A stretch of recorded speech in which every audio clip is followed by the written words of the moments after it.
this, they still think of the past.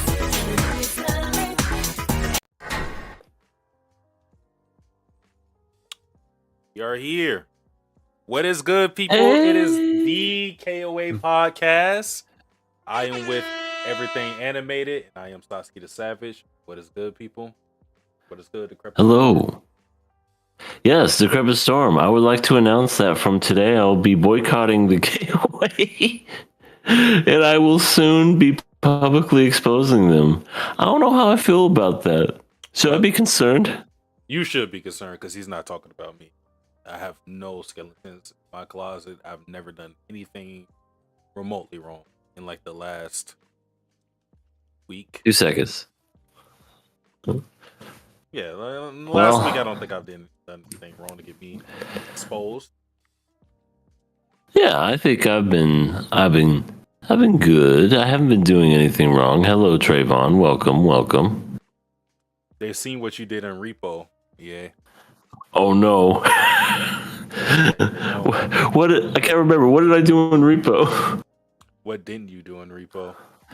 If anyone should have been criticized in Repo, it should have been Verb. Oh, Vib? He was breaking shit. Or, sorry, Vib, not Verb. Yeah. I thought his name, I get the names mixed up.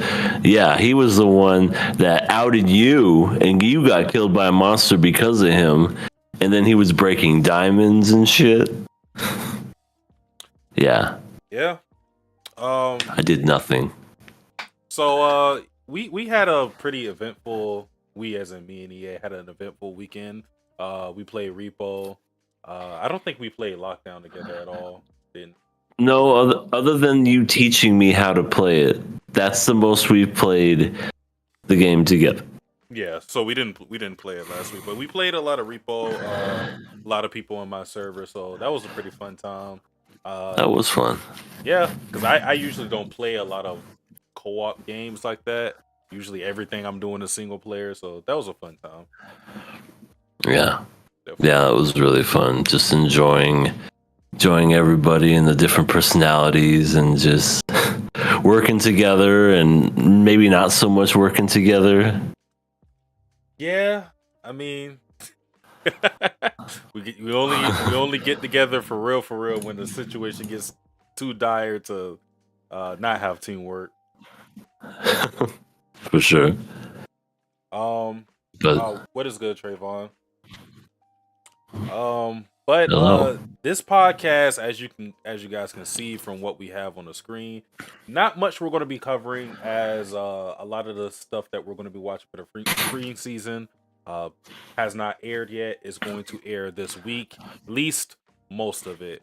We won't have Ranger Reject to talk about next week, so keep that in mind.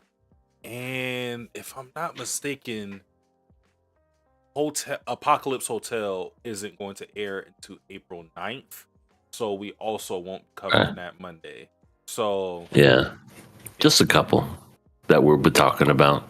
yeah, so we haven't officially announced what we're going to watch. We'll of course announce that by the end of the podcast, so you guys will literally be the first ones to know, and then we'll probably make an official announcement later on this week, on as a post, so everybody will know what we'll be watching. If you want to watch with us, feel free to do so. But one announcement and that we made and is official is we're watching Future Diary. Future Diary. This was the people's choice. It was not. I mean, we made the pool of anime that we were choosing from, but the people chose Future Diary in an overwhelming majority. I think it won like 50+%. Yeah, it was pretty overwhelming, and we actually had a pretty good amount of people that came out and voted. From what I could see here, let me just double check. Yeah, we had 79 votes, which is pretty good, and 61% took away Future Diary. Wow, it went up way more. We got Yeah, we got as soon as- the votes. The mail-in votes came in at the last minute. Stop the counting. Erased is saying stop the count. Yes, but yeah, we're going to be watching some Future Diaries. It's definitely going to be interesting to rewatch again. And to be quite honest, I remember maybe bits and pieces of it. I don't remember everything. So this is almost going to be like a new watch for me. It's weird that I remember a lot of Future Diary. I don't remember how every plot point went, of course, but I do. My hate for it is very active still in my heart, and I feel like it's only going to get worse with the rewatch. But I'm actually excited for it because now I feel like I will be able to vocalize the things that I dislike about the series and the things that I think are just don't work, and maybe some of the things that do work. Who knows? You get a whole different perspective with the years, considering Future Diaries. It's been what at this point, definitely a decade plus. Yeah, it has, because I think it came out in 2011. Yeah. So a decade plus. We're all older now.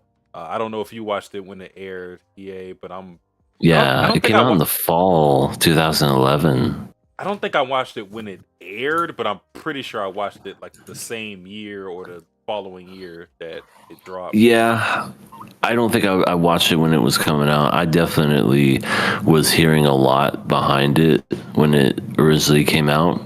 It was, I think, around the same time when Steins Gate was getting hella popular, and that was 2012. And people were like, "You gotta watch Steins Gate. You gotta watch Future Diaries. You gotta watch." And there was like a couple of Sword Art Online was another one, and I'm just like, "All right, I'll give these a watch." And I liked some, and then there's one that I kind of sort of was mixed about, and was like, "Why did people like this?" And that's definitely something that it'd be interesting just to rewatch, just to, because everyone was hyped about that show back in the day. Yeah. Well, that's something that you guys have you can look forward to. We have the schedule already posted, so again, if you want to watch Future Diaries specifically with us, you have that schedule to follow, and yeah, so that's how it's going to work. But EA, I'm feeling a little down. You're feeling down? I think I need something to boost my stuff up. Oh, would you like something that'll never, ever give you the blues? Oh shit. Now let's get ready for the KOA. It's Miracle! Hopefully that'll make you feel better, Satsuki. Yeah, it does. Thank you, Mari. Thank you, EA. You're very welcome. Well, I'm going to start off with the thing that gives me the most blues, because oh shit. I mean, I guess I'm not really affected too much about this, but Madeka Kuraiwa is Impervious to My Charms is getting a second anime season. This is one of the anime that I was talking about. One? It's one of these harem shows that I read and I dropped. Joy. Yeah, that series is not good. It's reflected in the mall score right now. It's sitting at a 6.57. So a lot of people have fun with it. I mean, we said this before. This age of anime, everything is getting a second season. It's like you would have wished that with everything getting greenlit, this would be applicable to other eras of anime, but it seems like now everything is just going through because everybody has their little niche fan base, and it seems that there's a market for every anime, regardless of how successful it is. I swear. No, you're absolutely right. I feel like back in the day, if you got a second anime for anything, that was rare. Unless it was like, I don't know, like a shonen or something that was really popular, and you're like, oh yeah, this is definitely gonna get a second season. Now, anything gets a second season with the harem genre, the romance, comedy, you name it, everything gets a second genre, and you're just like, how? But it's great. I love it. Yeah, it's cool because it means more shows to watch in the anime community. But I mean, to each their own when it comes to what you like. Yeah, I mean for sure because what if there was a show that had a 6.57 that I personally enjoyed the fuck out of? I would want it to have a second season. So I mean, Yeah. from an objective point of view, it is a good thing that you don't have to be mega popular to get a sequel or anything of the sort. Like I said, everybody has their little niche fan base, and it seems that more so now than ever they're being catered to. So, I mean, it's a good time to be an anime and you know get greenlit for another season. They're adapting Absolutely. a lot of anime to the fullest. Yeah, that's great. I mean, all you foot fetish people, hey, your dreams have come true because you'll get two, 3, 4 seasons of anime designed around, catered around feet. How come we don't have a second season of Miru Tights then? Yeah. Well, it's in the works. Maybe it'll come out later. Who knows? Don't I didn't know people were clamoring for that. Don't lie to me, yeah. Don't give me hope. Oh shoot. But in other news, I guess a better anime to get a second season is Blue Box, which I don't read personally, but I heard that it's like a sports romance series. Some people have talked about it in our chat. I think I saw. Yeah, I think I saw a little bit of it on Netflix. The animation looks really great. I watched the first episode and was just like, not for me. But I mean, hey, good on for like I said, the people that want to watch it because it looks great. Yeah, they're doing a good job. Yeah, don't really have a horse in that race at all. But a lot of people love that series, and I'm pretty sure it's highly rated, at least according to my anime list. But moving on from that, Naver Webtoon joins the Anti-Piracy Coalition. And if people are not familiar with Naver Webtoon, it's the best way I could describe it is, if you download the Webtoon app, it's the green and white one. So they're joining the Anti-Piracy Coalition, which I mean is good for the creators because a lot of people post their webtoons there and they get paid. I'm assuming based on the views, and also a lot of people fast pass stuff which costs money. They get coins from it. It's a decent system, I think. So if people are of course posting the webtoons to other sites, that messes with a lot of creators' money, which I mean they're directly getting paid from webtoons. So hopefully this means that the creators are getting the money, it's funneling to the right place. Of, that's good. These third-party sites, Right. I think, good for them. Yeah. Yeah, I think it's one thing for manga to be pirate. Not saying it's a good thing either way, but it's one thing for manga. I think it's a different thing for webtoons because you're not distributing webtoons and selling them physically. Now, well, and there are some physical webtoons, but there's not a lot compared to manga. So it's a whole different ballpark when you pirate that because you're literally stealing money from the creators. So yeah. In other news, and this is like really personal for me, the Somnia Files is getting a new game called the Somnia Files Gets No Sleep for Kaname Date, and it is releasing July 25th. I think it's going to be on the Switch too, because if I'm not mistaken, the Switch 2 is supposed to release in June. And if people aren't aware of what it's a visual novel. Very wacky game by Chonsaw Spike. Think of Danganronpa, but I don't even know if that's a good comparison. Think of Danganronpa just with even more silliness. Even more. Even more silliness. Yes.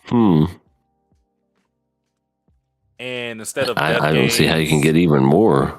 Well, play and you'll see. Okay. They make a sex joke like every 5 seconds. So I'm gonna stick it in you. What? I'm talking about this thermometer. Calm down. yeah, they literally make jokes like My God, that's yeah. hilarious. Were you on the writing team? I was maybe a creator. Maybe you don't know. Maybe I was secretly part of it. Shh. All right, I'll keep it quiet. But that's it for my part of the news. Unless you had something you wanted to add. The only thing I want to add is something to do with video games. Assassin's Creed Shadows is officially a hit. Despite all the backlash and all the people talking all that shit, saying, ooh, this guy and not historically accurate this.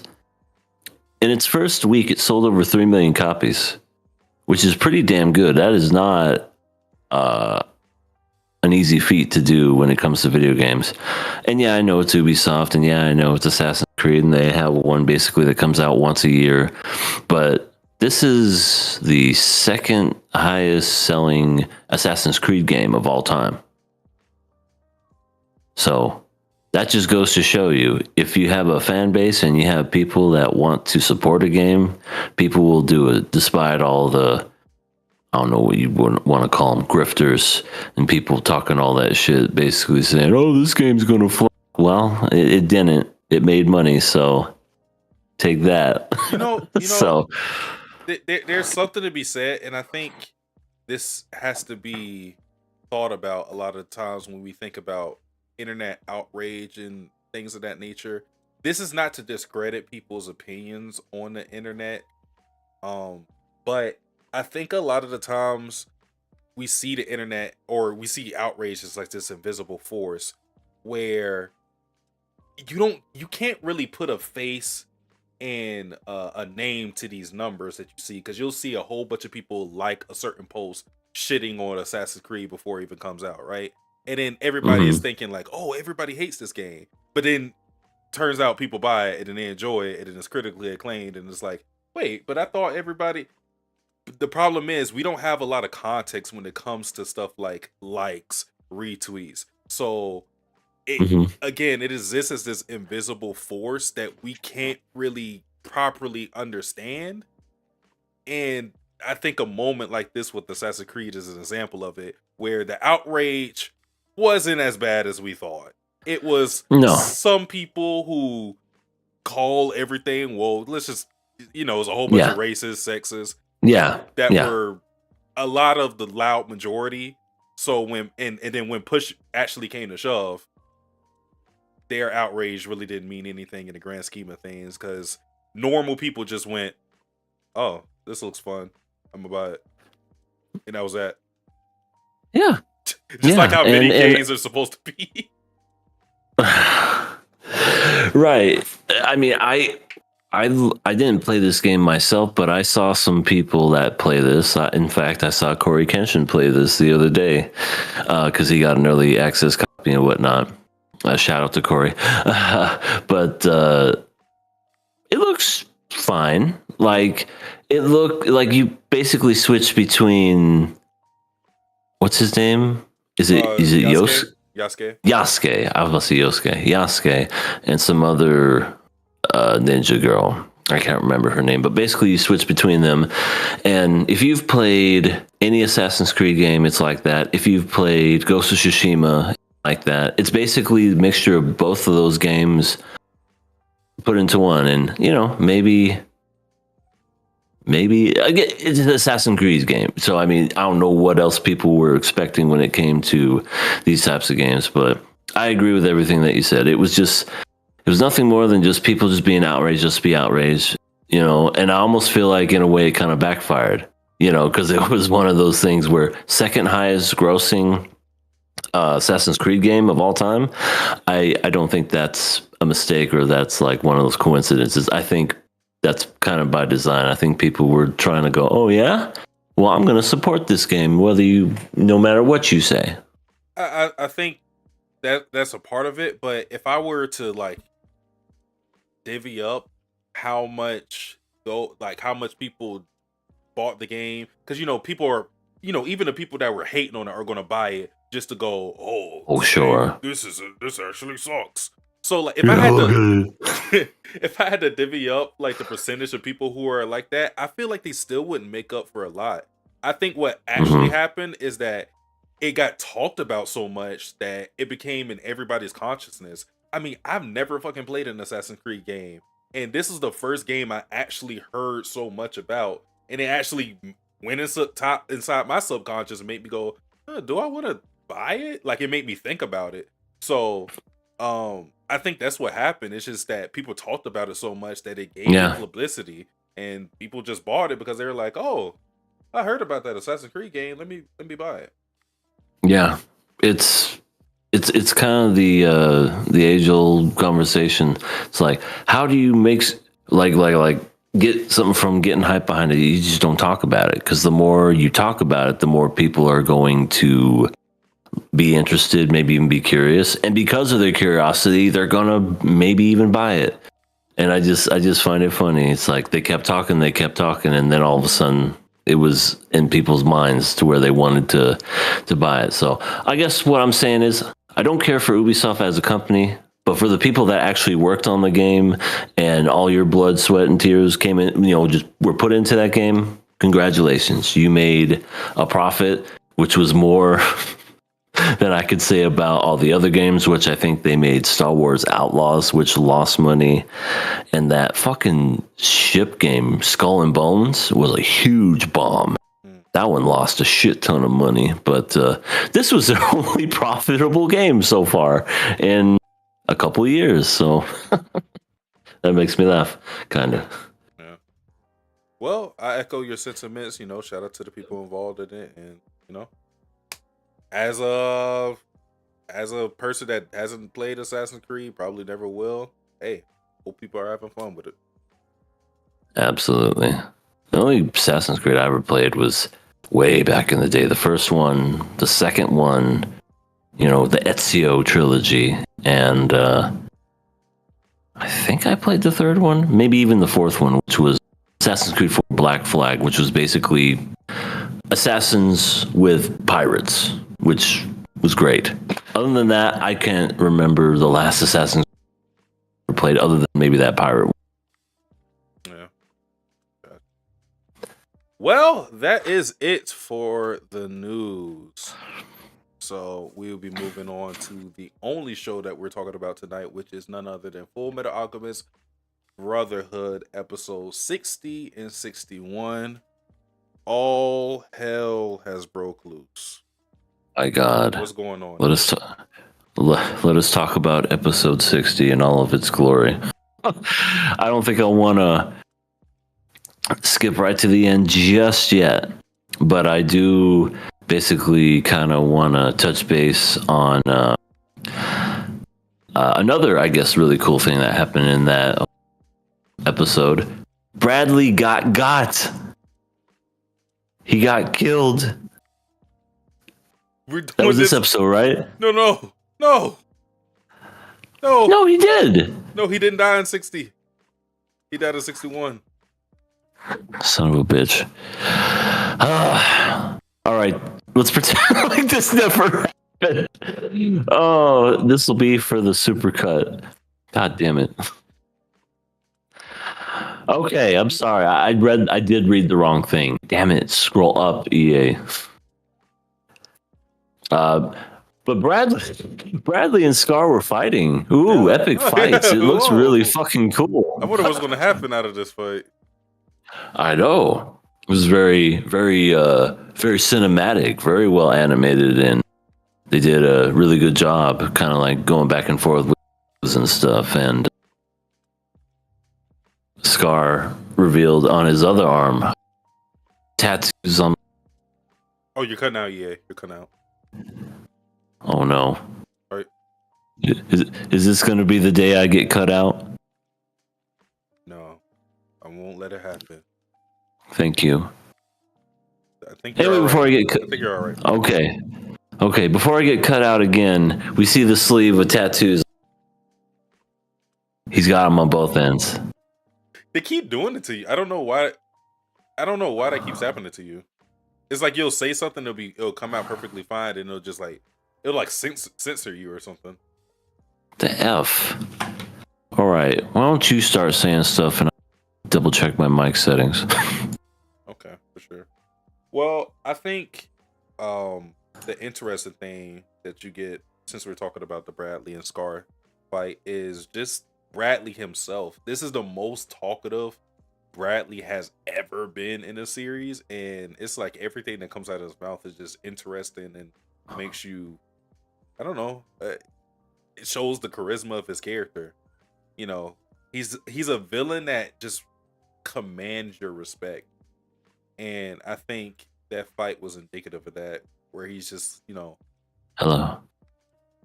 you might, I won't know if you're fine until like you say a lot of Okay. sentences.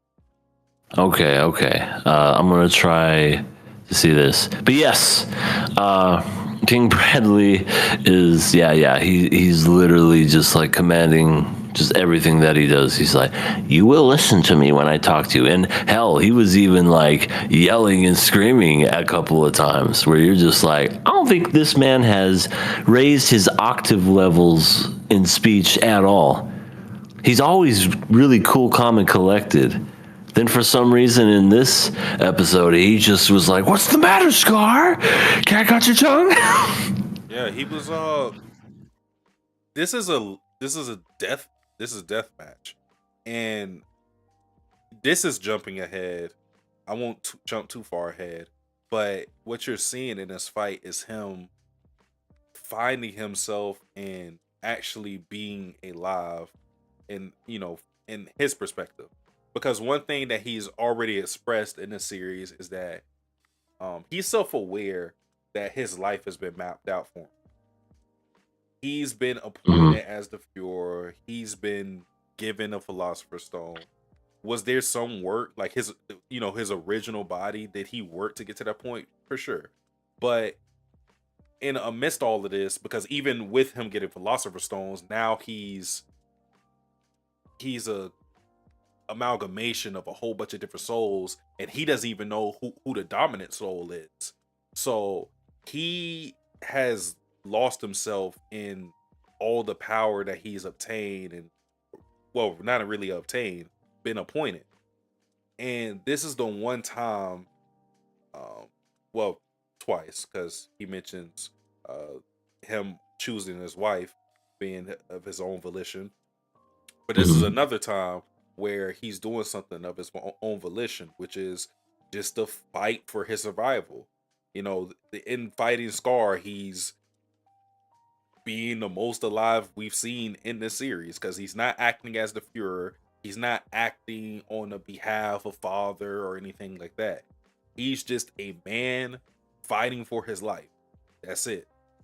Yeah. Yeah, he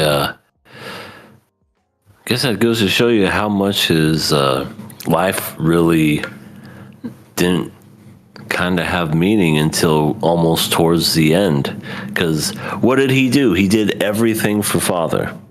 He essentially led the country for father. He was told what to do because of father. Everything was because of father. This fight is the only thing that he has. That, yeah, sure, he's fighting for like father in a sense, but his feelings and his, I guess, like fun and his passions and everything that's coming out are all for him. Yeah. That's something that he can definitely get behind. Yeah. And yeah, and the fight was just great. Scar revealing his other brother's arm using reconstruction. That was cool. Oh, this fight just has so much great symbolism, and for so many different reasons. But that moment right there, where he reveals his brother's other arm and he's using reconstruction, is so great. We might as well. So just talk was about that there the whole time? No. This was something. If you remember, we weren't following Scar for from the time that they traveled. It was basically from the time that they left the North, because we saw bits and pieces of him from the time they left the North to when they got back to Amestrius. We weren't seeing a lot of Scar at all. So this happened in between that time. because he didn't Okay. always have that arm. Because for some reason I was thinking that it was like hidden the whole time, but this was just the big reveal that he's like had it the whole time, and I was gonna be like, why? No, because he's always been, of course, in staunch contrast to using alchemy. Even when he uses alchemy, is in the deconstruction phase. He never reconstructs. So now he's actually committed to using alchemy, and you know, and that's something that Bradley uses to taunt him, and Mhm. he is going, have you abandoned your god? Using anything that he can, saying anything he can to get to Scar. But Scar has, I mean, just with him going on this mission to kill all the state alchemists and avenge his brethren for what Amestrius did, he's already walked the path of blood and kind of abandoned his god's ideals. So Yeah. he didn't want to compromise as far as using alchemy and everything, but he's willing to make that compromise. And I think that's just great for his character because it shows how far he's come from the first time we saw him. And it's Oh, odd absolutely. because Scar hasn't changed at his core. And that's what I like about him. He hasn't changed at his core. He still feels that hate for Amestrius. I just think he's channeling everything in a better way. It's not a blind rage anymore. He's very focused on who his enemies are and what's at stake. The world is at stake. So he's going to do everything in his power to try to make sure he can help the world, even if it means using alchemy, which he hates because of what it did to the Ishvalans. So I think he's come a long way, while still just always being himself. Yeah, absolutely. He's totally. While his convictions are kind of, well, not his convictions, but like him as his whole personal self is the same. He is definitely different when it comes to, I swear on my brother's life, I'll never use alchemy. He used alchemy. He used it, and it helped him in a huge way when it came to fighting against Bradley and whatnot. So, yeah, it's crazy. It's really crazy because this is the same guy who swore up and down that he was gonna kill, Ed and Al and all these people, and just I'm gonna destroy them. And I mean, yeah, he got to fear Bradley at the end, but not in the way we all would have originally thought. Well, yeah, we might as well just talk about everything because these episodes really blend in together. So I don't think there's much point in trying to separate them at least at this juncture, since we're at Okay. this point now. Let's do it. So yeah, he ends up beating Bradley, which I think they made Who a am good I? show. A nugget. No, I'm Fuhrer Bradley. Oh my god. Listen, Because that's what he looked like at the end. listen. You look like dried up Patrick in the movie. I'm a goofy goober. You know that scene always made me want to cry as a kid. It's a great scene. Yeah, I was that scene was always rough for me watching as a kid. I couldn't do it without like. It's okay to come back alive in like 2 seconds. Just Yeah. keep watching. I know. It still hurts. It might still hurt watching now. Actually, and speaking of that, we gotta do a podcast on that movie. Absolutely. All for it. But what was I going to say with Bradley? Fuhrer Bradley gets his limbs and appendages. I was going to say, man, I think they made a great showing of how fierce Bradley was as a combatant. Because, yes, Scar won, but even his victory wasn't just his own power. Like literally, he used the sun to blind him momentarily, and we already know his eye was damaged from the previous fight. It just took so much. It took greed / lean getting a power boost from a fool's death. It took a random soldier who ended up shooting him. All these people chipped in to his demise. And the crazy part is, he still didn't die by anybody's hands. He just died. The dude got his sword cut off, grabbed it with his mouth, and still stabbed Scar with no hands. Yep. Insane. And yes, he just became old and decrepit and just gray and just died. And he died with a smile on his face. And was it Greedling that was saying it's like, ew, he died with a smile on his face, motherfucker. Yeah. Piece of shit. It's just, yeah, because for everything he's done, it's like he's at peace. But I think he's at peace just because he's always been real with himself. I don't think he's ever deluded himself into thinking he wasn't. You know, we see characters like Envy, for example. Envy, of course, given the name, was envious of humans and never really accepted that.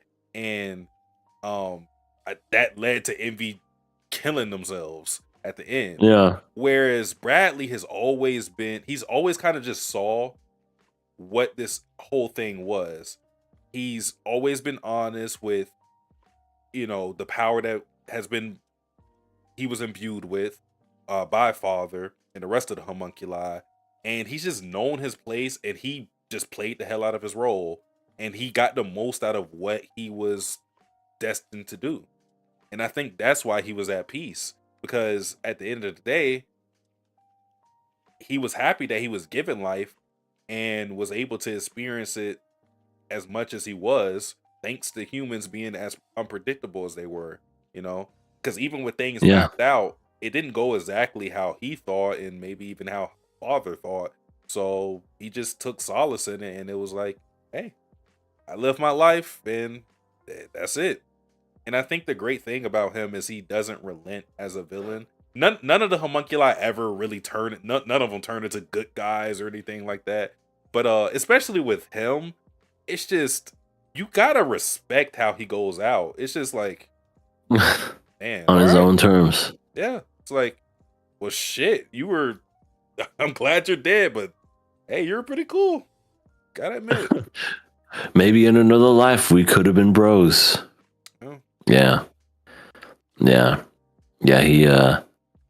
He had no regrets up until the very end, because I think it was L'Enfant that was like, aren't you gonna miss your wife? And he's like, yeah. He just shrugged his shoulders. Yeah, she was there. She was good in bed. I mean, what more do you want? I mean, yeah, even with that, because he was just like, I mean, I chose her. She understands what this is, which of course, I don't think she knew he was a homunculi. Right. But I think he was also talking about he's, the military lead. She would understand him dying in the line of battle. Like, it's not one of those things to where it's going to be a surprise for her, especially with how things turned out with this insurrection and everything, So, I mean, he was just able to live with it, and he's like, I mean, yeah, I mean, cool. You're not going to get me to shed tears.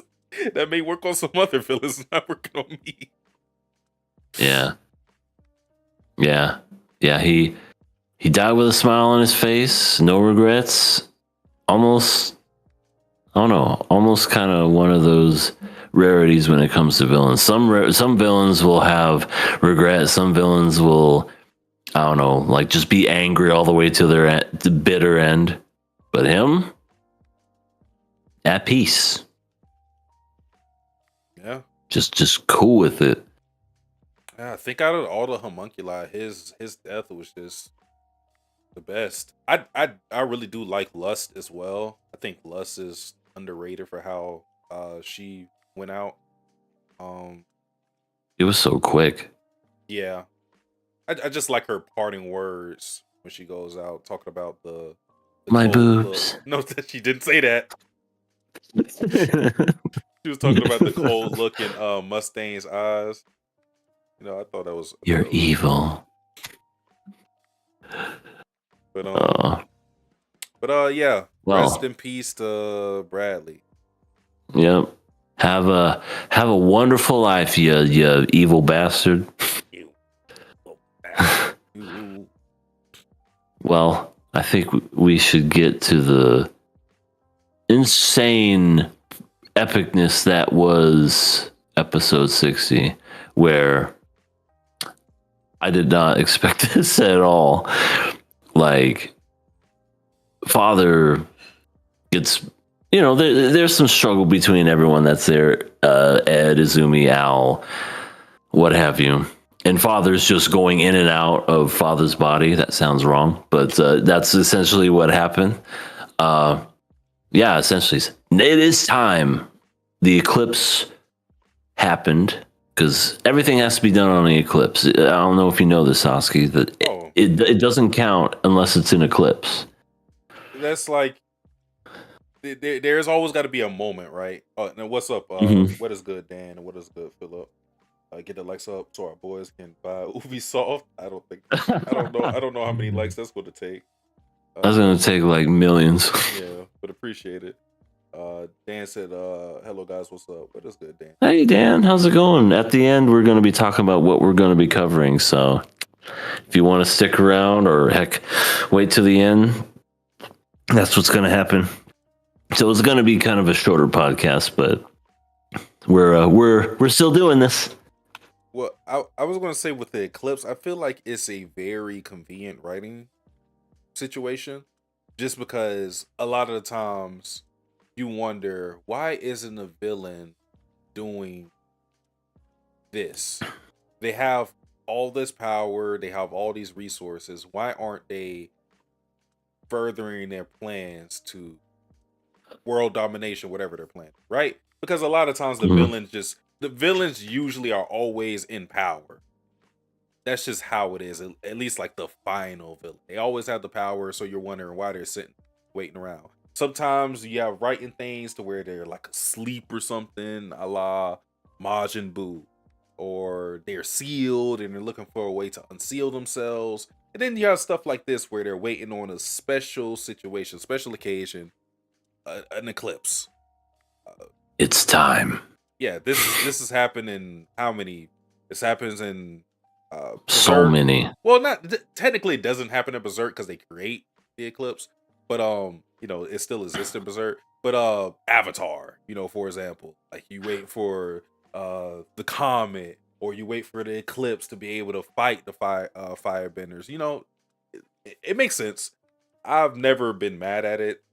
I actually think it's good to explain why the fuck some of these villains are sitting on their ass. What are you doing? Just waiting for something to get in front of the sun. Just waiting for the moon. Eclipse. Oh. Well, guess we could just wait and just chat while we wait for that eclipse. How long is this eclipse supposed to happen? About 100 years. Oh shit. Well, guess we got a long time to get to know each other. Yeah, it always ends up like that. But so solar eclipse happens and all hell breaks loose. Yeah, literally the whole plan that Father was set in motion with the giant transmutation circle from all those everything that has come to fruition has come true in this particular scene. And I feel like there are some studios where they would fumble to make stuff seem epic like this. No, Bones did a great job with this scene because everything just felt gigantic in scale, and everything was just like, enormous. You get Father is just enormous power, and he's being enveloped in it, and he becomes literally this giant deity. And then the I can only imagine what it looks like in the manga. It's this giant doorway with an eye, and you see this thing pulling it down. Oh, I got goosebumps when I was watching it. What I really love about this whole thing is that Fullmetal Alchemist managed to, I'm not going to say make sense, because I feel like if we really thought about it and we could find discrepancies and stuff like that. Oh, yeah. Just for the find that in anything, I feel like. Yeah, but just for the explanation they give you of why this is happening and why it's working this way on this specific timing. They talk about the sun as masculine, they talk about the moon as feminine, and when they get together, they, and become one, that is the ultimate being. That's why he is doing this specifically on a solar eclipse. And that's why we see the portal open specifically on that solar eclipse, and why that becomes the gateway to God, because he starts to drag it down and basically absorb God to be the perfect being. So it's one of those things again where the show just explained it, I think, pretty well. You don't have to go into all the key details, and we're sitting there like Poindexter going, if we're doing my calculation, no, we don't need all now. No, it's if this happens, this has to, and at this time, highest in the sky. Yeah, I know. Just enjoy it for what it is. Yeah, I think they just did well, giving us a reasonable explanation as to why things are happening the way they are, without it being super convoluted. Because that's another thing too. Because sometimes you can over-explain yourself to the point where we're just sitting there like we just got hit. Yeah, like we got hit by one of Gojo's. Oh my God! Gojo's techniques. We just sitting there. I was thinking of that same thing when you said over-explain. Like when they did that, right? When it was Shibuya incident with the whole Gojo technique. It's like, we get it. He's fucking fast. Shit.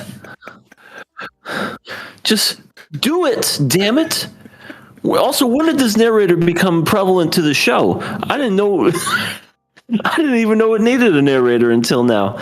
But yeah, stuff like that. Just, you don't have to get over. Just let it do its thing. I think people are smart enough to look at something and go, "Oh shit, they're fucked." Yeah, basically, because that's what it amounts to when you think about it. But yeah, he envelops the power of God, and he becomes a godly being, which is just a muscular version of Hohenheim. I don't know if he gets to change his appearance or what. His appearance looked different. It's almost like if Ed grew up and became Kinda, yeah. like that's weights. What it looked like. And he's just, I'm shirtless all the time. I have the power of a sun in my hand. Yep. How would you like to die? And Hohenheim comes in and becomes the absolute GOAT. He's the MVP. He's the MVP of this show.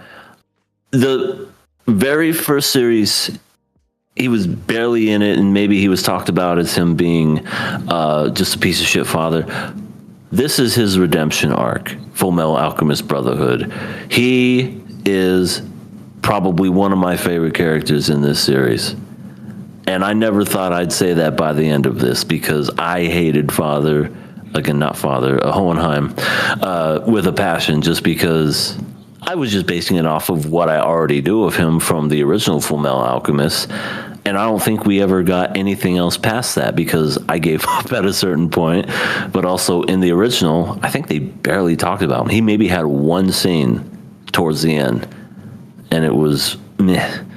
Other than that, this whole series, this has redeemed him. And oh my God, he planted all these philosopher's stones around the world because he knew it was going to happen. And when that happened, it's just like, yeah, release all the souls.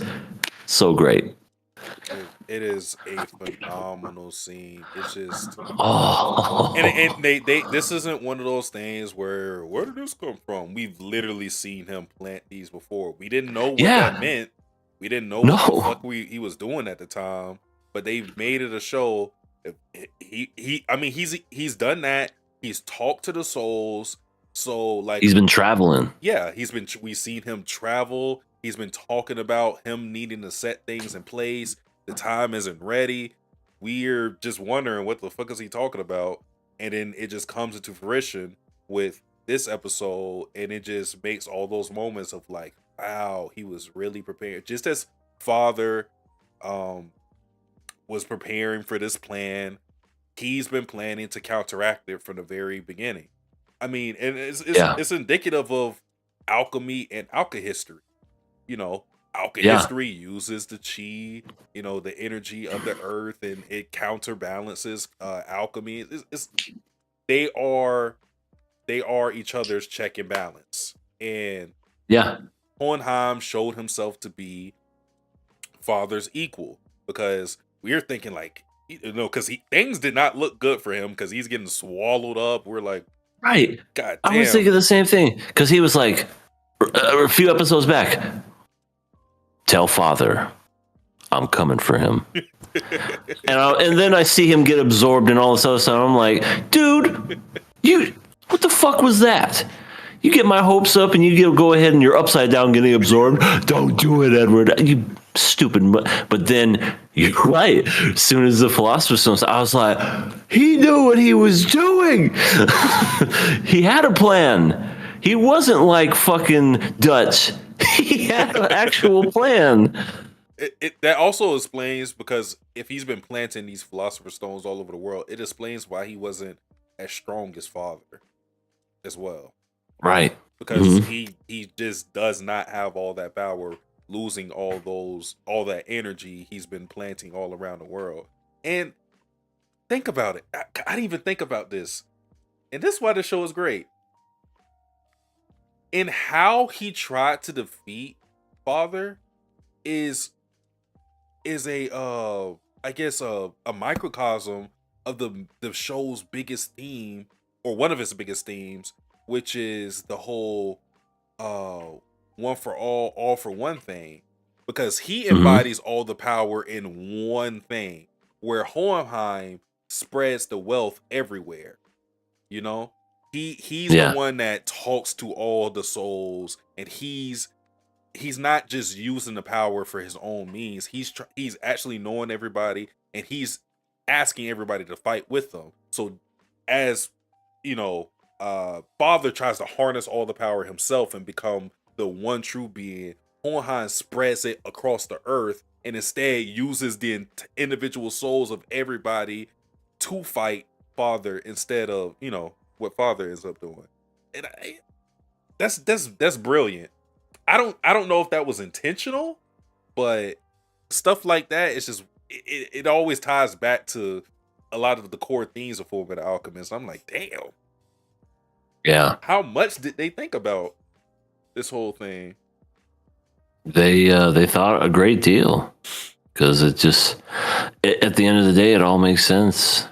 Not only did Hohenheim use all his Philosopher's Stones and get all those souls kind of like removed and taken and whatnot, essentially it rendered Father just, I wouldn't say a regular human, but he became not a god anymore because he lost all those powers, and they're trying to defeat him now to basically, because he's just like a homunculus now. As soon as he runs out of that power, he's dead.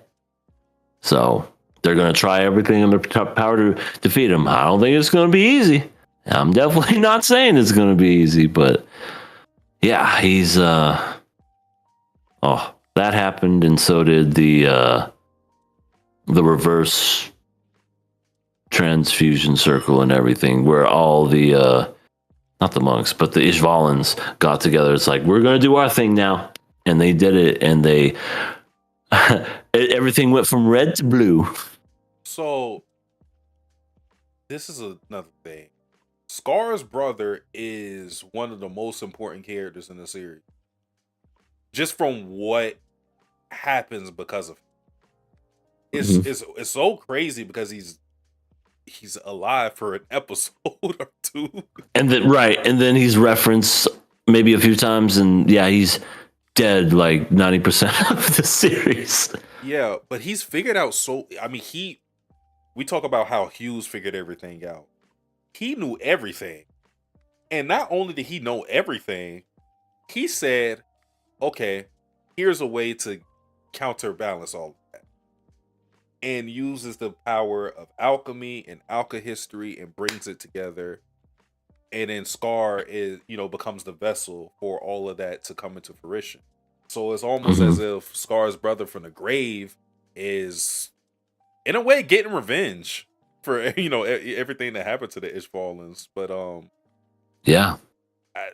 that scene also was great, especially Scar being a vessel, considering what he's been through, how he suffered from it, and his relationship to alchemy and alchemy. So great scene. Fantastic scenes. Just absolutely wonderful. Great animation, great fighting.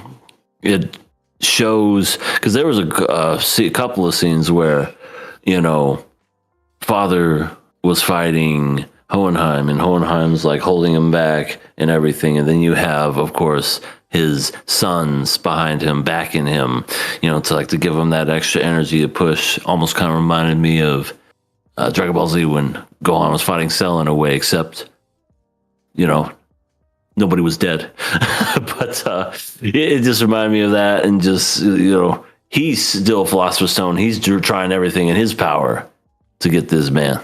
And that's another thing I like, just Hohenheim stepping in front when Ed was about to get, shellacked, and he just, steps in, just, doing his thing as a father. They don't really acknowledge redemption. It. Yeah, they don't really acknowledge it in that moment, but I think the viewer just understood,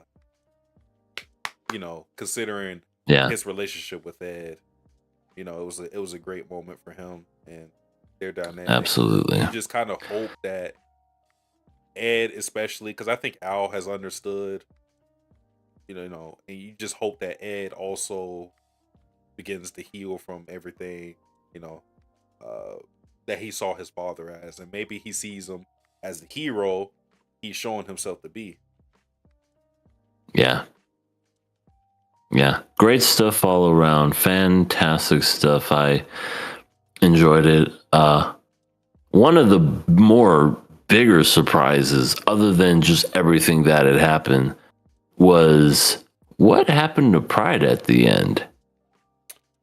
So, well, first and foremost, Pride was losing power because of him forcing Roy into the portal. We saw that he wasn't as sharp as he was at all, to the point where Ed could fight him by himself. So that was a thing. Then we see, as he's about to, because he ends up beating Ed, and as he's about to take over Ed's body, because he wants to use Ed's body as a vessel, because his body is starting to break down. That prompts Kimberly to come out the woodworks, who out of nowhere, who Pride has absorbed, and he steps in and he goes like, "You're supposed to have Pride as a homunculus. I don't like that. You're trying to take over a human. I don't like that." And it is a little weird, but it's not something that we haven't seen. I mean, we've literally seen the same thing with Greed and Lean. We've seen a dominant soul be able to communicate with the vessel, so to speak, or the other dominant soul. And I guess Kimberly among those souls is a dominant. What you need, because of course what you need to be the dominant soul, I don't know. Maybe you just need to be a little crazy. I don't know. I guess it's like you just be crazy and you could be a dominant soul, I suppose. I mean, he didn't have anything else other than the fact that he was insane. Yeah. But yeah, I just did not expect him to come out of the woodwork and kind of save Ed in a way. That was the part where I was like, what? Kimley's still alive. What the fuck? Yeah, I mean, he incapacitates Pride, which gives Ed the the moment to be able to grab his face, and then he uses his Philosopher's Stone against him, and uh basically opens a portal and snatches his individual soul away from all the other souls in the Philosopher's Stone, which when he does that, it's basically like him bringing his original body out of the body that he resided in as a homunculi. So Mhm. we see him as just a small baby. Yeah, he's like a fetus almost in a way. Yeah.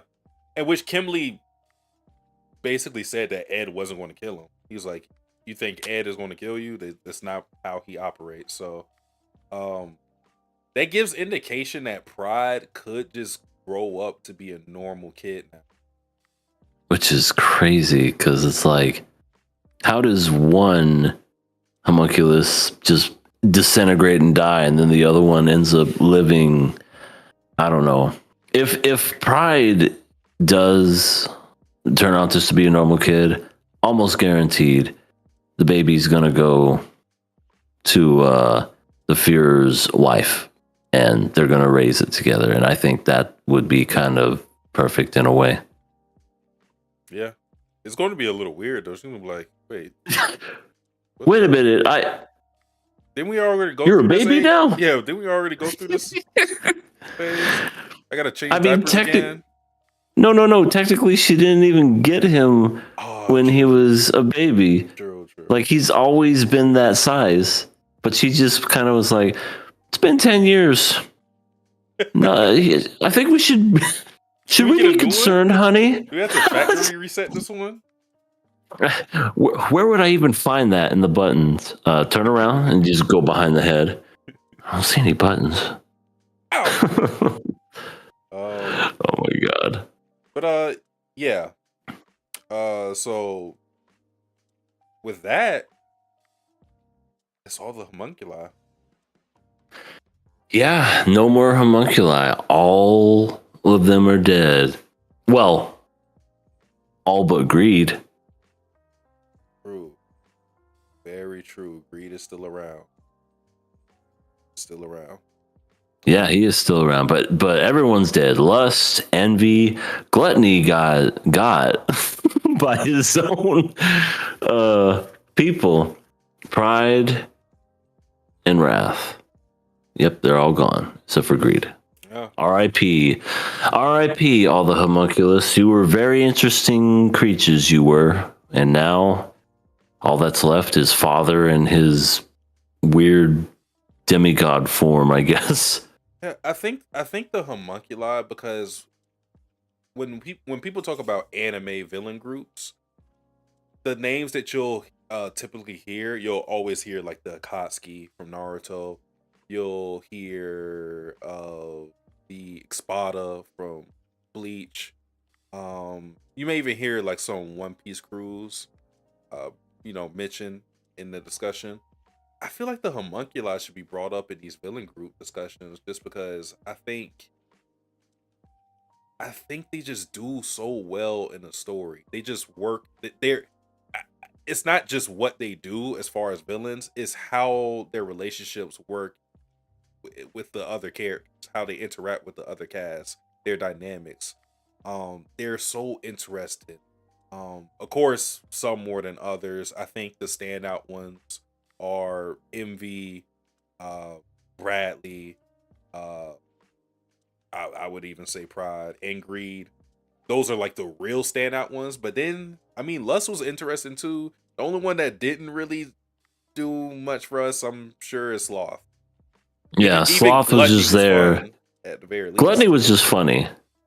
He had his moments for sure. It hurts every time I die. I can't eat. Why won't you let me eat? Yeah. No, I agree with that sentiment for sure, because Fear Bradley is an incredible villain. Really up there. Hell, by himself, he would be like in any other universe, like the number one villain for sure. Envy, just a well hated villain, just great heat. You just want nothing but just everything bad to happen to Envy, so that whenever she gets lit the fuck up by Roy, you don't feel any kind of compassion for her. You're just like, oh well, no, let her burn, just let her burn. But yeah, no, they all did really good. I almost feel like, and I said this originally way back when, I felt like Lust in the original Fullmetal Alchemist was better than the Lust in Brotherhood, just because she had more screen time and she had a very interesting story in the original. I feel like she was trying to separate herself from Father, and then she was also taking care of what was then like a homunculus kid.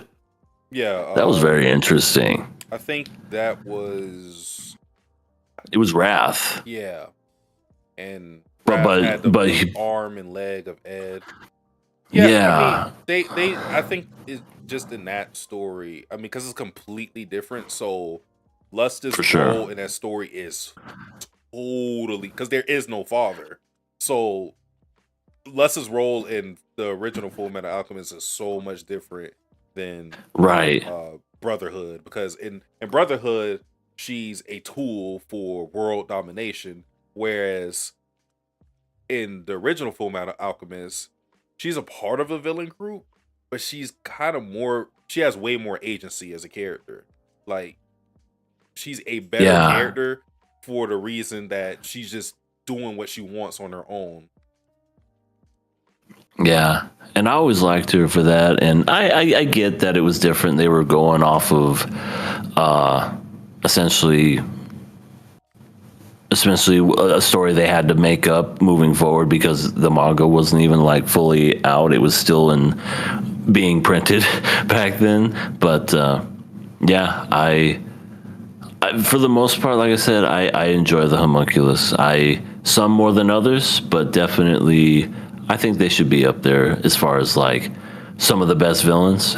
I agree with that. Yeah.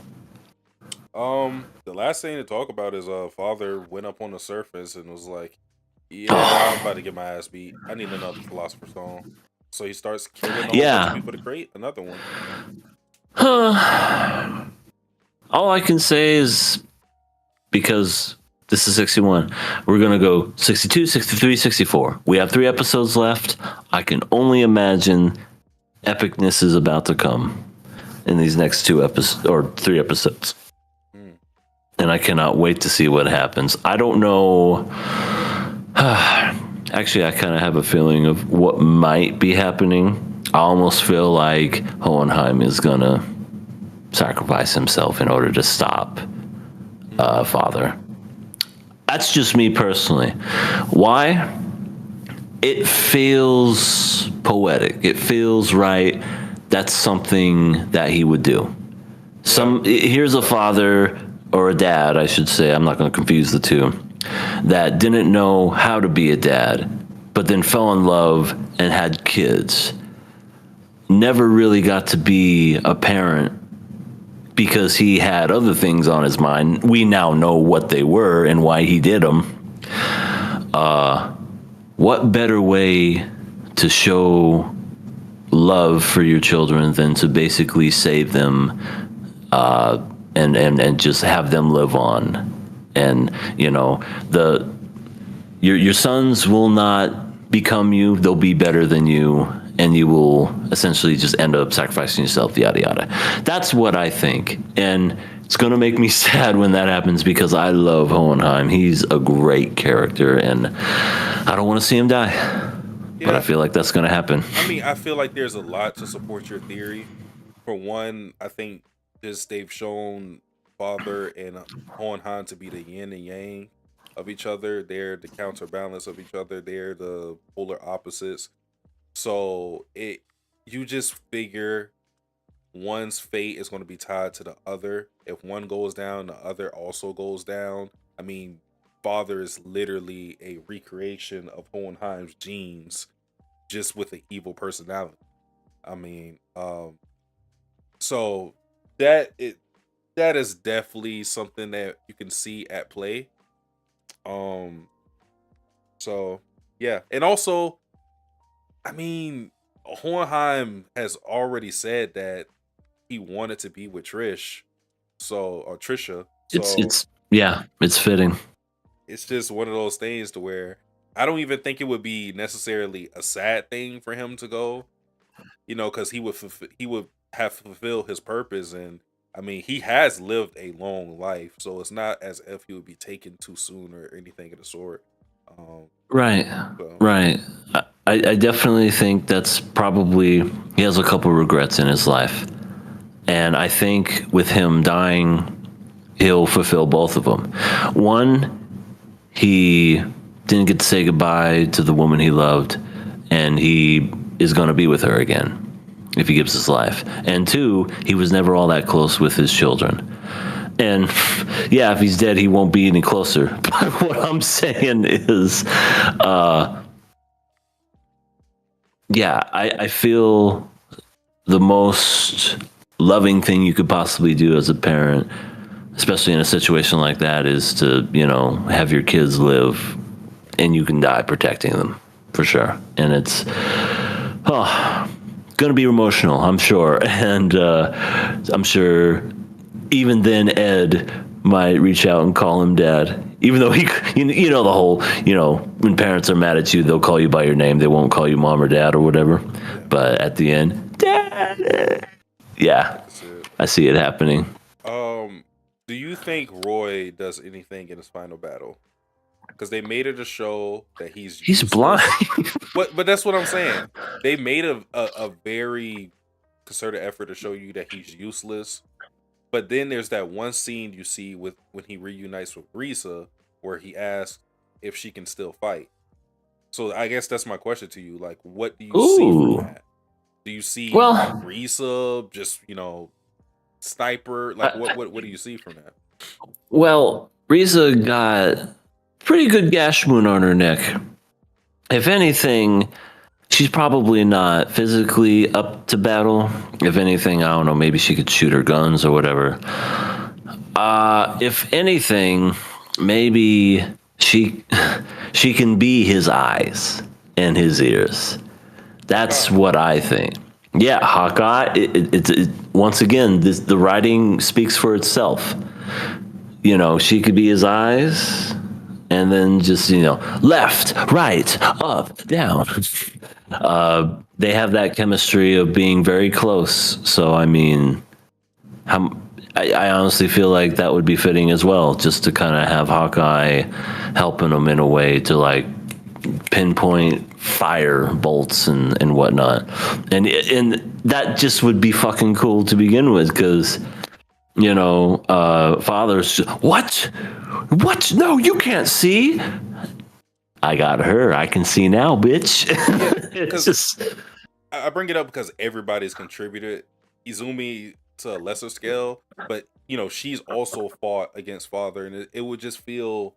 I guess it would feel unsatisfying that Mustang wouldn't do literally anything in his last. He's done that lot, would. but considering he didn't do anything to Bradley just fucking destroyed him. He didn't do anything to Pride, and he wouldn't have even touched father. I feel like that would be what the scene that you described of Hawkeye, being his literal eyes in the situation. It has a lot of reasons for why that would work, given that Hawkeye is a sniper. Her eyes are phenomenal. And like you said, they have great communication. They have great chemistry. So if anybody were to guide Roy, it would be her. So absolutely. It's a perfect setup for a scenario like that. And just it always will be poetic for all the sacrifices to have contributed in the downfall of father in some way, shape, or form. Because Ed and Al are going to do their thing. Hohenheim's going to do their for thing. Sure. Absolutely. Izumi is kind of, but she's already done something. And if Mustang does something, then it'll just be like, because that would be out of left field, because he would have been the one person that father would have figured he's done. because they were worried about Mustang more so than everybody. They were really Right. scared of his alchemy. Yeah, they were afraid of his burning desire of just like lighting people on fire and whatnot. Yeah, it would be fitting though. All of Father's sacrifices coming back to kill him. I mean, that just writes itself. Oh, it's so fitting too, especially because here's a being that tried to become God, and he became God for like 2.5 seconds. He's like, remember when I made that sun in the palm of my hand? That was fucking cool until all of my souls left my body. Yeah, old man.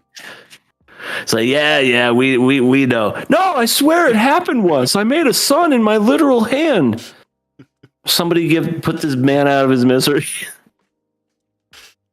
Oh man. Yeah. It's gonna be epic. I'm really looking forward to it. I know. It's almost crazy to think we started this adventure back in the fall of last year. And now we're finally coming to an end when it comes to the Nakama Club, that is Fullmetal Alchemist Brotherhood. Yep. Got 3 more episodes of it. Talking about it on 2 more podcasts, and then we'll be done with Fullmetal Alchemist Brotherhood.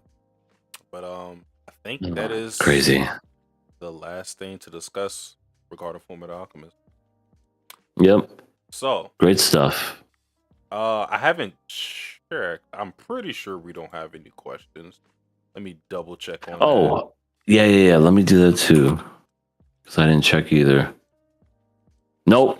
Big fat 0. Yeah. Okay, because that's how it was last night. All right, so we're going to be talking about the shows that we will be covering for spring 2025.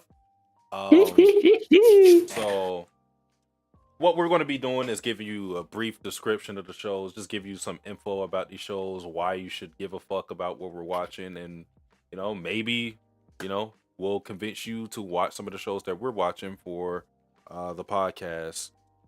So I think you should start off, EA.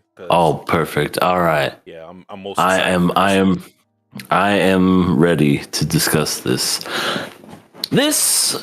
What we're going to be discussing on KOA this season in the spring is a little show called Lazarus. It's an Adult Swim production, and it's kind of like a collaboration, because anything with Adult Swim, it's like Japanese and American put together, and you create this show. For those that don't know oh, absolutely. Because for those that don't know who's making this damn show, it's the legend Shinichiro Watanabe, who's famous for Cowboy Bebop, Carol and Tuesday, Samurai Champloo, all these amazing animes that just are really cool with story and really great with music. And he just has the knack for making really cool characters. And I don't know, just overall, I feel like he just knows how to tell a story. And also, I think he really loves American media. Yeah. Like, he's a fan. He was the director for the show that you got us to watch, right? The jazz one, if I'm not mistaken. Yeah. That's Kids on a Slope. Yeah. That was based off a manga, but he did things that the manga didn't do, and he made it amazing with the music, and just the art style was really great. Yeah. Yeah, this one, it has that. There's also a collaboration with, some people may not know the name right off the bat, but his name is Chad Stahelski.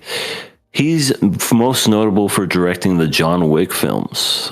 Basically, what he's going to be doing is designing, I don't know if he's going to be designing, or no, I have it here in the notes, designing the action sequences in this series. Now, if anyone's ever seen John Wick, action is the name of the series, and the action sequences are top notch. They are some of the best. I mean, if you're a fan of action movies, John Wick is up there with some of the best.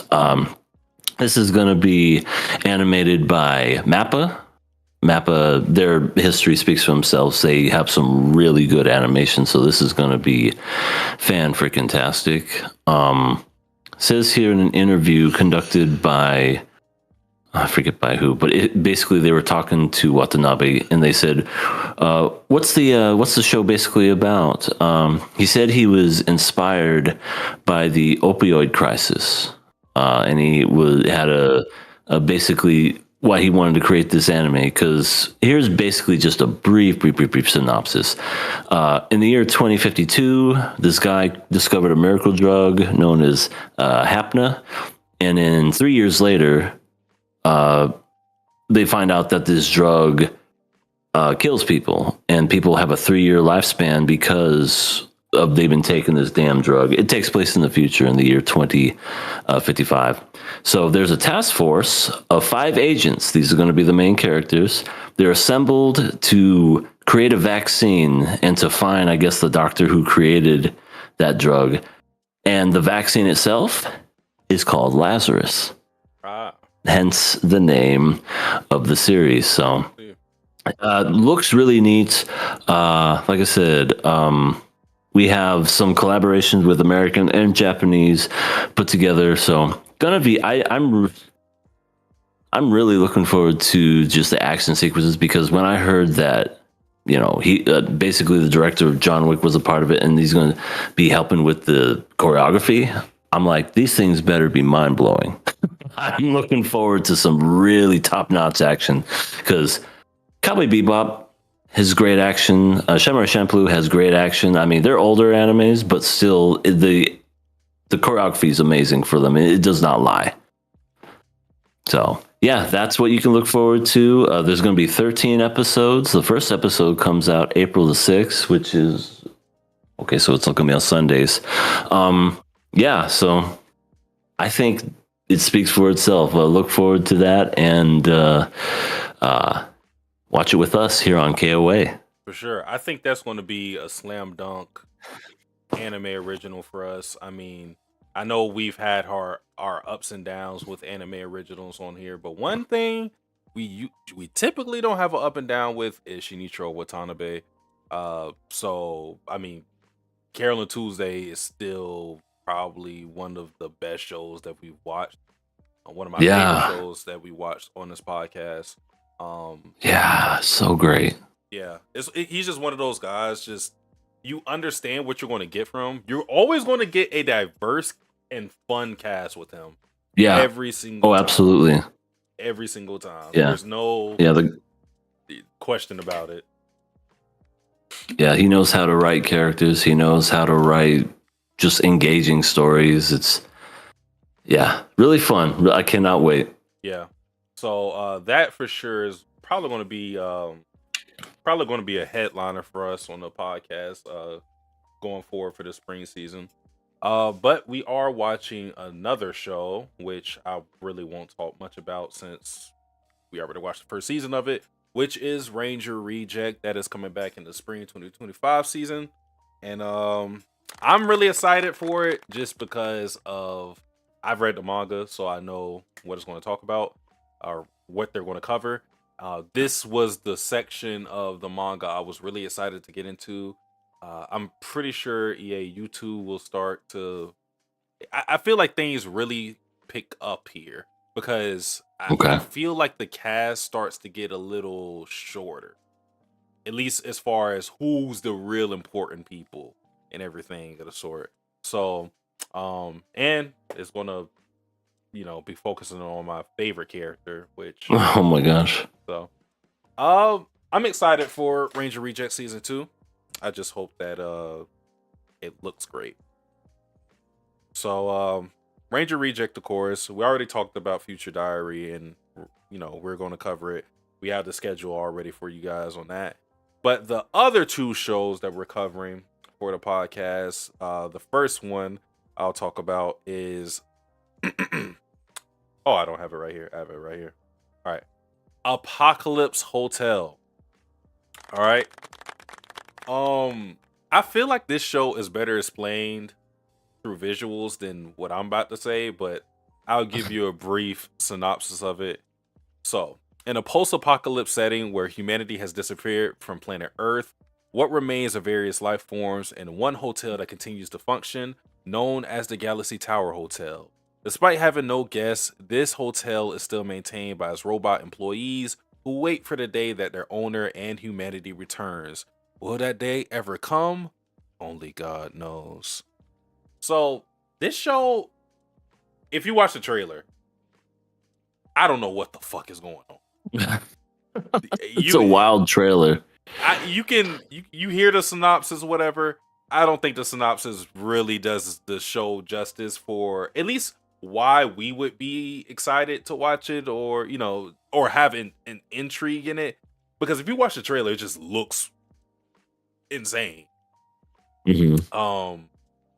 From the trailer, character designs are out there because we're dealing with aliens. We even had Tanuki people. We got robots. So we got all these different creatures in one setting, and it just looks crazy. It's super colorful.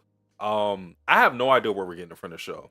It is original, anime original, done by Games Pictures, and this studio actually is a branch from Games. If people aren't familiar with it, it's a video game developing company, and they have their own studio branch where they're animating a lot of their IPs as well as anime original content, which is hence Apocalypse Hotel.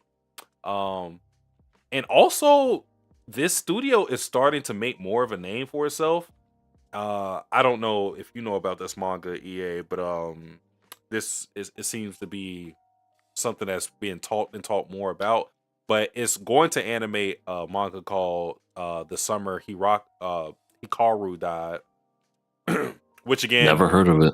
Is I haven't read it myself either, but it's something that a lot of people are excited for.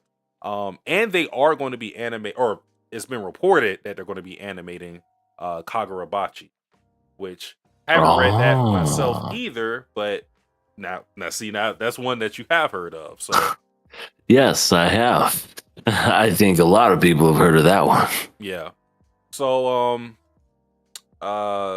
they're starting to gain more traction and build a name for themselves as an anime studio, it seems, because they don't have a lot of works under their belt. Yeah, because that trailer that you showed me, made by that studio, I was not bored when I was watching that trailer. Like, that whole just sequence of events was just very well animated. Yeah. That's why I'm like, okay. I feel, even though I don't know what the hell's going on or what's happening, I think it's going to look pretty. Yeah. That we could at least say we know it's going to happen. For sure. Don't know what to expect from it. The director is Kana Shondo, and they have done key animation and they've done work as an episode director, but this is going to be their first anime that they're going to be the head director. So nice. Literally, we don't know what to expect. The director is a rookie in just being a head director. Games Pictures have done anime, but not a lot to where we would know all of their work. And even the synopsis, I don't think does the show justice for why you would be intrigued in it, because you had to just watch the trailer. Watch the trailer for Apocalypse Hotel. It's going to do the show a lot more justice than me speaking about it. But yeah, I agree.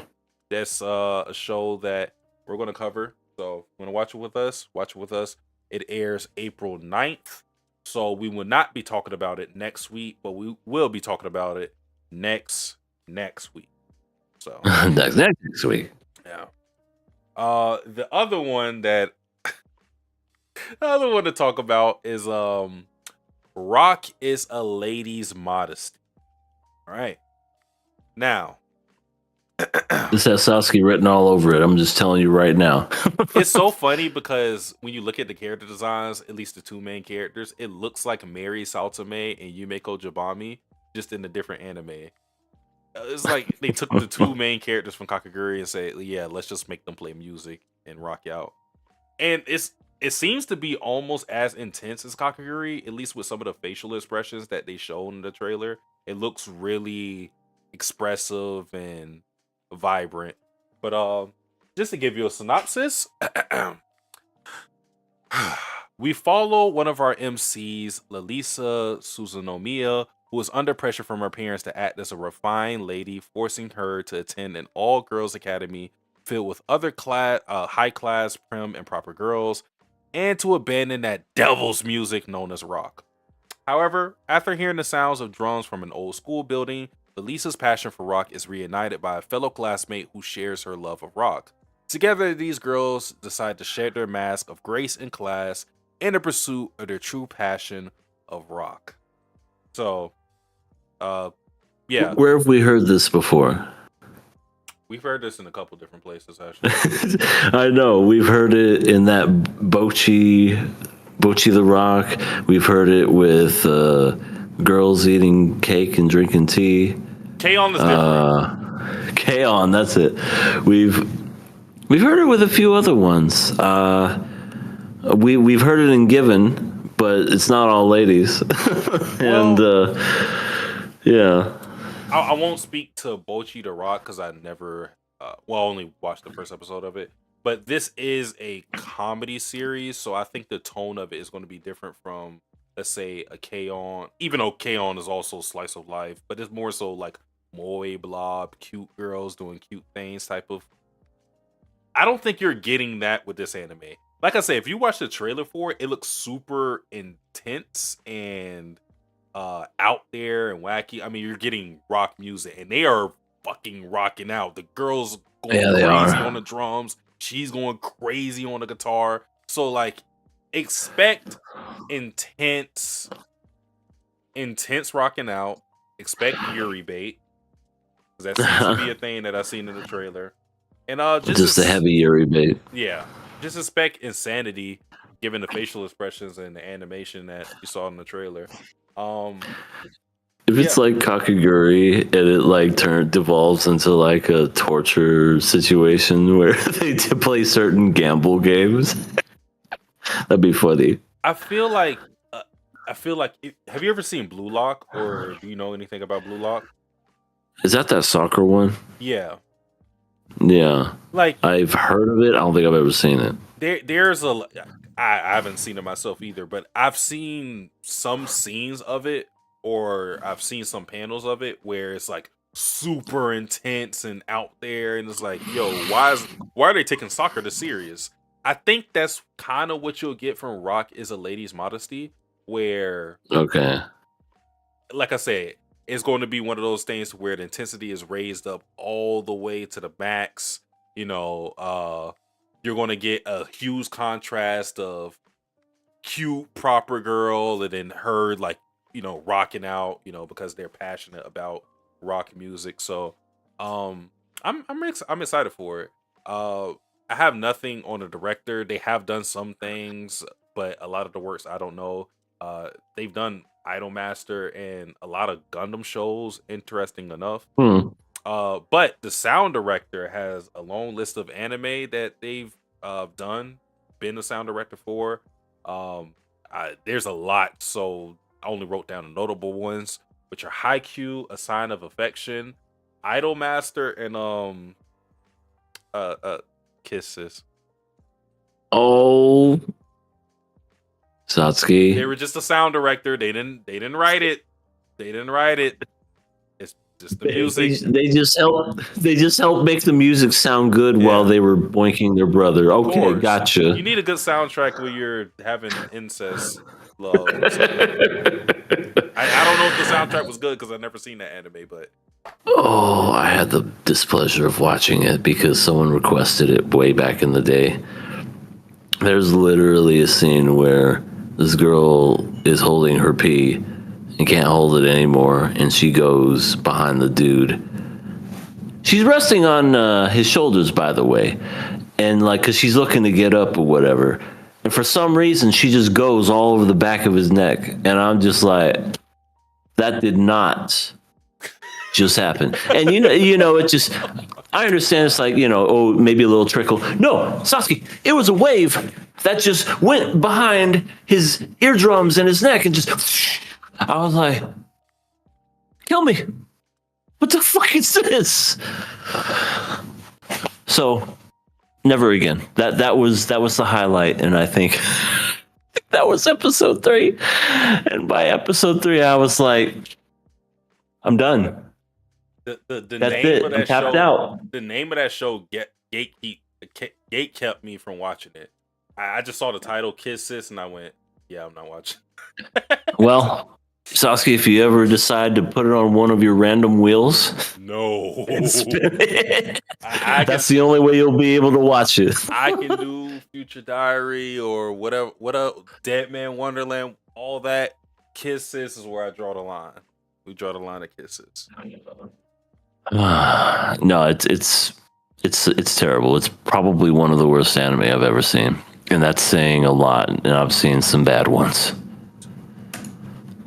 Well, to reiterate, what we're going to be watching for the spring 2025 season are Future Diary, which of course is not part of the spring, but you guys chose it, and we decided to watch bad anime. So Future Diary, and the schedule has been posted. Just refer to our post to see what episodes you need to watch. Next week, you only got to watch episode 1. So literally watch episode 1. They, keep up with us. We are watching Ranger Reject, which doesn't air until April 13th. So we're not going to be covering on the next podcast. I'm trying to think. It will be next podcast, right? It would be 2 weeks, yeah. Okay. So, yeah. And then we're also covering Lazarus, which super excited for. That airs April 6th. So this week. Or no, April 3rd, right? Next week. April 3rd. No, April 6th. April 6th. It's April 3rd. Oh, no. The Rock show is April 3rd. Okay.